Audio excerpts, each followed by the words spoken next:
আজ বিকেলেই রাষ্ট্রপতি দ্রৌপদী মুর্মুর কাছে এনডিএর সই সম্বলিত এই যে সরকার গঠনের দাবি, সেই দাবি জানানো হবে। এই সম্পর্কে আরো বিস্তারিত জানাবেন আমাদের প্রতিনিধি কৃষ্ণেন্দু অধিকারীও আমাদের সঙ্গে সরাসরি রয়েছেন। কৃষ্ণেন্দু, এটা সম্পর্কে যেমন জানতে চাইবো, পাশাপাশি রবিবার প্রধানমন্ত্রী শপথ নিতে পারেন, সেই সম্পর্কেই বা আরো কি জানতে পারছো তুমি, জানাও আমাদের।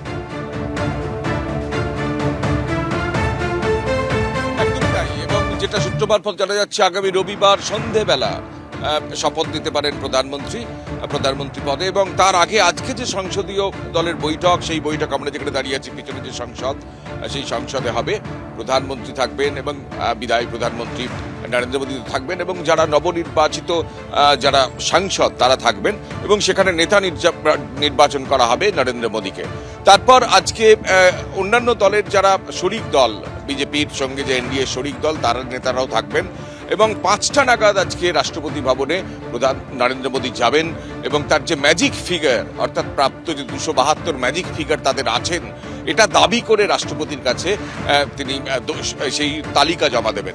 এবং সেখানে আমরা সূত্র মারফত জানতে পাচ্ছি যে দুই বড় শরিক বিজেপির এনডিএর মধ্যে, অর্থাৎ নীতিশ কুমার এবং চন্দ্রবাবু নাইডু তারা থাকবেন। একনাথ শিন্ডে থাকতে পারেন এবং একনাথ শিন্ডে, নীতিশ কুমার, চন্দ্রবাবু নাইডুর সঙ্গে নরেন্দ্র মোদী আজকে রাষ্ট্রপতি ভবনে গিয়ে 5টা নাগাদ তাদের ম্যাজিক ফিগার তাদের আছে, অর্থাৎ সরকার গঠনে তারা মানে তাদের যে পর্যাপ্ত যে আসন তারা আছে দাবি জানিয়ে রাষ্ট্রপতির কাছে যাবেন। তারপর সংসদীয় বিধি মেনে রাষ্ট্রপতি তাদের শপথের নির্দেশ দেবেন বা মন্ত্রিসভা গঠনের নির্দেশ দেবেন। এবং যেটা জানা যাচ্ছে, রবিবার সন্ধ্যের দিকে সেই শপথ গ্রহণ অনুষ্ঠান হতে পারে। স্বাভাবিকভাবে আজকের রাজনীতিতে নতুন সরকার গঠনের যে তোড়জোড়, সেই তোড়জোড় শুরু হয়ে গেছে। আমরা যেখানে দাঁড়িয়ে আছি সংসদ ভবনের একদম পাশে, সেই সংসদ ভবনে 11টায় বৈঠক শুরু হওয়ার কথা।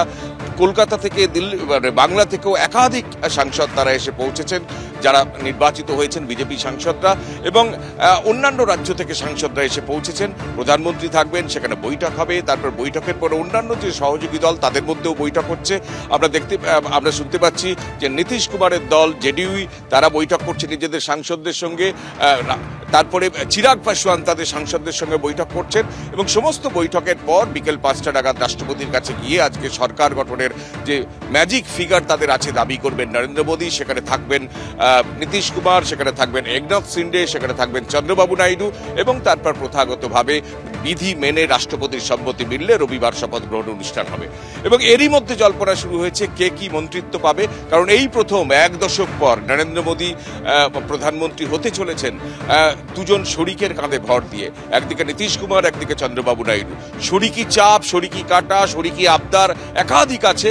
সেই স্তরেও বৈঠক হচ্ছে, তাদের সঙ্গে দর কষাকষিও চলছে, কে কোন মন্ত্রক পেতে পারেন তার একটা জল্পনাও চলছে দিল্লির রাজনীতিতে। এবং তারই মধ্যে সংসদীয় যে রীতিনীতি তা মেনে সরকার গঠনের যে প্রক্রিয়া আজকে শুরু হচ্ছে, সেখানে আজকে সংসদীয় দলের নেতা নির্বাচিত হবেন প্রধান নরেন্দ্র মোদী এবং তারপর রাষ্ট্রপতি ভবনে গিয়ে তার মানে দাবি সম্মিলিত পেশ করবেন।